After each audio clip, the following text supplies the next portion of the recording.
Welcome to MR9 news. Eluru జిల్లా Eluru collectorate వద్ద గత కొన్ని రోజులుగా ధర్నా నిర్వహిస్తున్న అంగన్వాడీలకు నిన్న ప్రభుత్వం మెస్మాను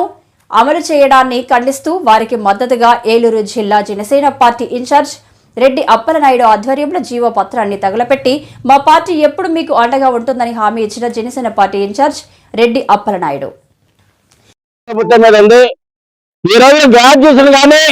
మరి సుప్రీంకోర్టు ఇచ్చినటువంటి కనీస వేతన చట్టం అమలు చేయాలని, ఈ యొక్క రిటైర్మెంట్ బెనిఫిట్స్ ఇవ్వడంలో కానీ, అనంతరం పెన్షన్ సౌకర్యంలో కానీ వాళ్ళు చేస్తున్నటువంటి న్యాయమైనటువంటి పోరాటం ఈ రాష్ట్ర ప్రభుత్వానికి కనువిప్పు కలగట్లేదు. ఎందుకంటే అక్కడ ఉన్నది దుర్మార్గులు, అక్కడ ఉన్నది మాఫియా లీడర్స్, ప్రజల యొక్క బాధ అర్థం కానటువంటి ఈ ముఖ్యమంత్రి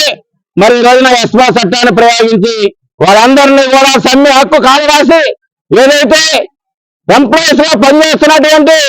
వారి హక్కుల కోసం వాళ్ళు డిమాండ్ చేస్తున్నటువంటి సమయంలో ఎస్మా చట్టాన్ని ప్రయోగించి వాళ్ళని మీరు ఉద్యమాలు ఆపండి, ఆపకపోతే మీరు ఉద్యోగాలు ఓడబెడతాం అనేటువంటి బెదిరింపులు, అనేక రకాలైనటువంటి బెదిరింపులు కలెక్టర్ల ద్వారా, అధికారుల ద్వారా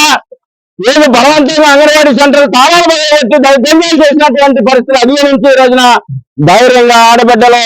మహిళా సోదరిమణులు రాష్ట్ర వ్యాప్తంగా 27 రోజులుగా వారి యొక్క ఆకలి ఆవేదన వ్యక్తం చేస్తామంటే ఈ రాష్ట్ర ప్రభుత్వానికి ఏమాత్రం కూడా శ్రమ కుట్టినట్టు కూడా లేదు. ఇప్పటికైనా కానీ ఈ సేకరణ జీవో నంబర్ 2ని రద్దు చేసుకొని తక్షణం అంగన్వాడీ కార్యకర్తల న్యాయమైనటువంటి డిమాండ్స్ నెరవేర్చే విధంగా వారి నాయకత్వాన్ని పిలిచి చర్చలు జరిపి వారి న్యాయమైనటువంటి డిమాండ్స్ ని అమలు చేయాలని చెప్పేసి జనసేన పార్టీ నుంచి డిమాండ్ చేస్తా ఉన్నా. వారి యొక్క పోరాటానికి అన్ని రాజకీయ పార్టీలుగా కానీ, ప్రజా సంఘాలుగా కానీ అందరం కూడా మద్దతుగా ఉంటాం. ఇప్పటికైనా హెచ్చరిస్తా ఉన్న ఈ ప్రభుత్వాన్ని, ఇప్పటికైనా బుద్ధి తెచ్చుకొని మీరు ఇచ్చినటువంటి